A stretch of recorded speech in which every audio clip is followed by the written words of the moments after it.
Now, more of Brady and Lang on Sportsnet 590. The Fan. You're simply the best. Who are you?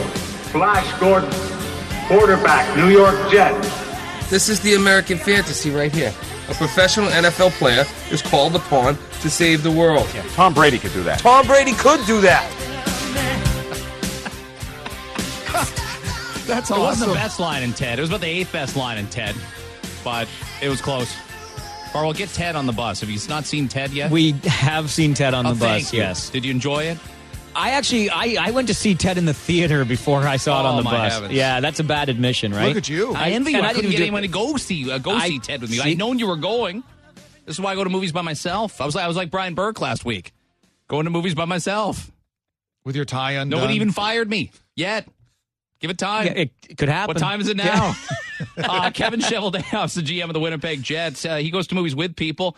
He'll join us at 8:40 this morning. We're very pleased to be joined right now by the president of Cosmossports. Check out their website. They specialize in sports marketing, referencing Lance Armstrong, Oprah. We were talking about it earlier. Cary Kaplan's kind enough to join us on Brady and Lang. Cary, thanks a lot for the time this morning. How are you? Pleasure to be here. Thanks a lot, guys. How excited, excited might not be the right word, how much are you anticipating the brand of Lance and the brand of Livestrong being sort of, torn apart and dissected as to whether or not it can survive? And I ask that because Lance is always going to have an army, to me, of supporters who will still maintain that under the guise of competition, and especially with how cycling is, didn't do anything wrong. Yeah, well, I think first of all, it's fascinating. I think what's the whole Oprah Winfrey interview, and I hope she's tough on him. I think if Lance is smart, and I don't know if he's going to be smart, he'll separate the two things. I mean, he's done great things for Livestrong, and there's a lot of people that raised $300 million, and it's that's all positive. But as a cyclist, he's a liar and a cheater, and I hope he admits it and he's sincere about it. And I think if he's that side of him is going to won't survive it. The side of him being an honorable cyclist and a Tour de France winner, but Livestrong can. And I hope the question is he, he has the reputation of that arrogance, and I hope the guys that are advising him are, sincerity is what he needs. And to me, they're different things. Livestrong is great, and but as a cyclist, he's a drug user and a trafficker, and it's ugly. But Cary, in the eyes of a marketing executive, is there any way for an athlete, once he's been tarnished, to rebuild, quote unquote, his brand in the eye of the public?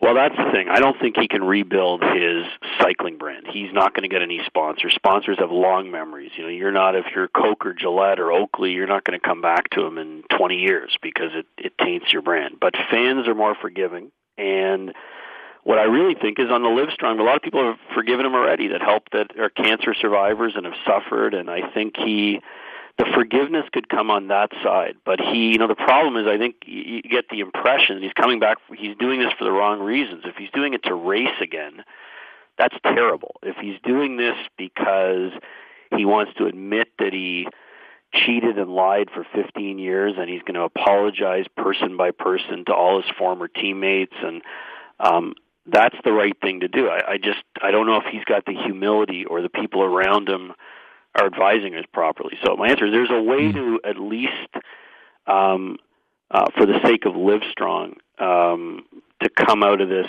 better. There's good ways or worse ways to come out of this, and but I don't have a good feeling of how the Oprah Winfrey interview is going to go.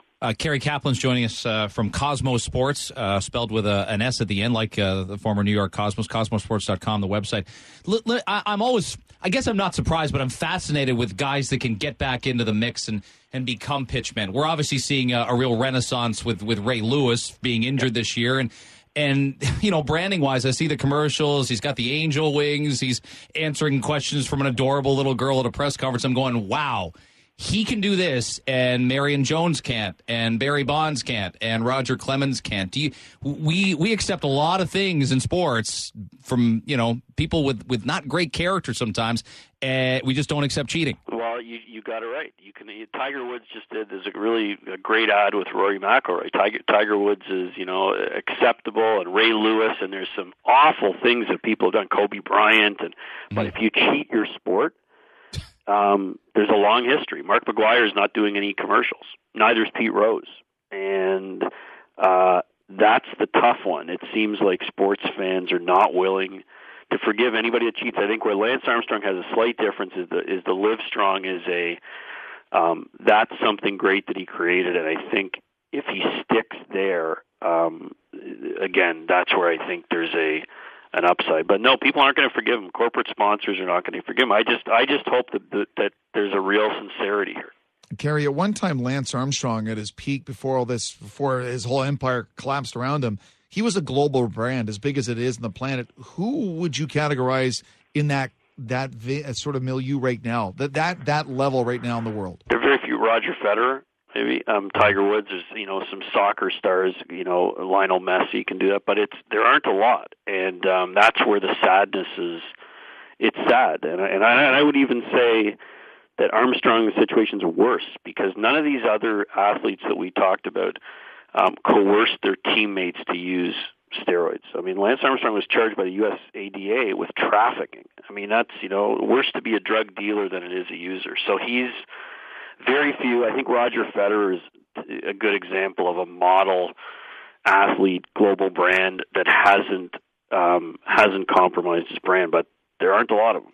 No matter what, with the sport of cycling, are we going to be really reticent to have a strong a guy that we look at and says he's got great pitch value, he's got a good brand, he's got strong endorsement. I can tell you, going to the UK, this Bradley Wiggins is infinitely popular there. He wins the Tour de France. He's a Brit. He drinks afterwards and is partying, and people love him. But man, we just look at cycling now and we go, I don't know about that guy. I don't know if I trust my product with him if you're $1 million corporation. Yeah, it's very much like what Ben Johnson, what happened in track and field. After Ben Johnson, nobody believed that an athlete was clean. And guys like Donovan Bailey and Usain Bolt have been painted with that brush because of what happened there. I think in cycling for decades and decades, even if every racer was clean next year, people won't believe it.